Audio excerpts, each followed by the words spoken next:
Anne of Green Gables, by Lucy Maud Montgomery. Chapter 22. Anne is invited out to tea. "And what are your eyes popping out of your head about now?" asked Marilla, when Anne had just come in from a run to the post office. "Have you discovered another kindred spirit?" Excitement hung around Anne like a garment, shone in her eyes, kindled in every feature. She had come dancing up the lane, like a wind-blown sprite, through the mellow sunshine and lazy shadows of the August evening. "No, Marilla, but oh, what do you think? I'm invited to tea at the manse tomorrow afternoon. Mrs. Allan left the letter for me at the post office. Just look at it, Marilla. Miss Anne Shirley, Green Gables. That is the first time I was ever called Miss. Such a thrill as it gave me. I shall cherish it forever among my choicest treasures." "Mrs. Allan told me she meant to have all the members of her Sunday school class to tea in turn," said Marilla, regarding the wonderful event very coolly. "You needn't get in such a fever over it. Do learn to take things calmly, child." For Anne to take things calmly would have been to change her nature. All spirit and fire and dew as she was, the pleasures and pains of life came to her with trebled intensity. Marilla felt this and was vaguely troubled over it, realizing that the ups and downs of existence would probably bear hardly on this impulsive soul, and not sufficiently understanding that the equally great capacity for delight might more than compensate. Therefore Marilla conceived it to be her duty to drill Anne into a tranquil uniformity of disposition as impossible and alien to her as to a dancing sunbeam in one of the brook shallows. She did not make much headway, as she sorrowfully admitted to herself. The downfall of some dear hope or plan plunged Anne into deeps of affliction. The fulfillment thereof exalted her into dizzy realms of delight. Marilla had almost begun to despair of ever fashioning this waif of the world into her model little girl of demure manners and prim deportment. Neither would she have believed that she really liked Anne much better as she was. Anne went to bed that night speechless with misery because Matthew had said the wind was round northeast and he feared it would be a rainy day tomorrow. The rustle of the poplar leaves about the house worried her, it sounded so like pattering raindrops, and the full, far-away roar of the Gulf, to which she listened delightedly at other times, loving its strange, sonorous, haunting rhythm, now seemed like a prophecy of storm and disaster to a small maiden who particularly wanted a fine day. Anne thought that the morning would never come. But all things have an end, even nights before the day on which you are invited to take tea at the manse. The morning, in spite of Matthew's predictions, was fine, and Anne's spirits soared to their highest. "Oh, Marilla, there is something in me today that makes me just love everybody I see," she exclaimed as she washed the breakfast dishes. "You don't know how good I feel. Wouldn't it be nice if it could last? I believe I could be a model child if I were just invited out to tea every day.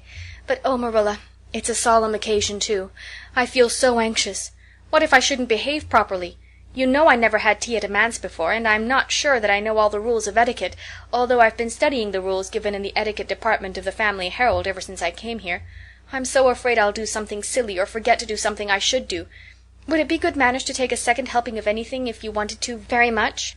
"The trouble with you, Anne, is that you're thinking too much about yourself. You should just think of Mrs. Allan and what would be nicest and most agreeable to her," said Marilla, hitting for once in her life on a very sound and pithy piece of advice.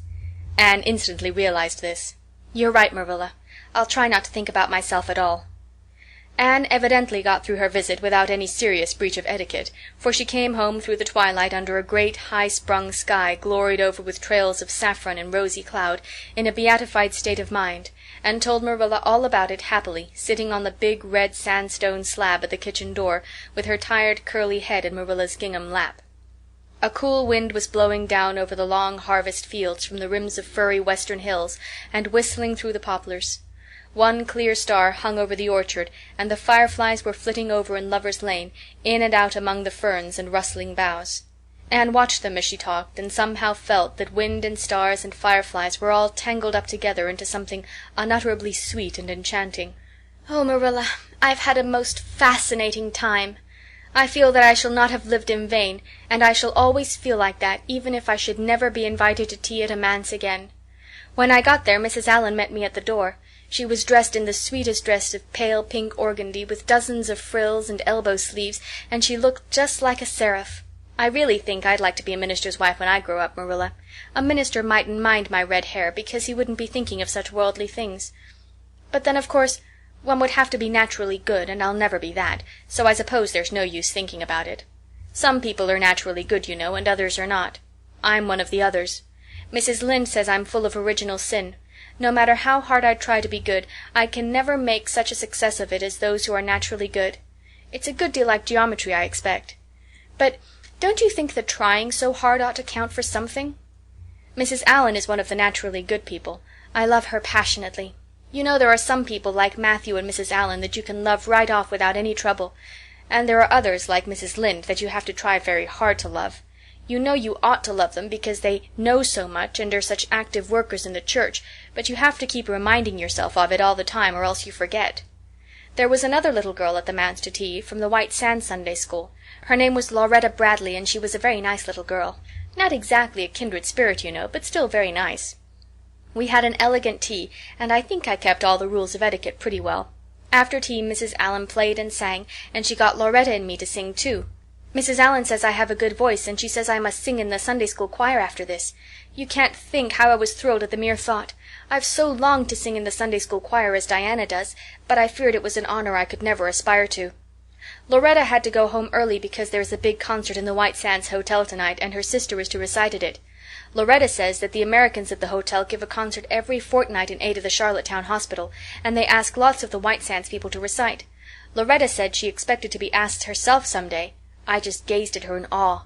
After she had gone, Mrs. Allan and I had a heart-to-heart talk. I told her everything, about Mrs. Thomas and the twins and Katie Maurice and Violetta and coming to Green Gables and my troubles over geometry, and would you believe it, Marilla? Mrs. Allan told me she was a dunce at geometry too. You don't know how that encouraged me.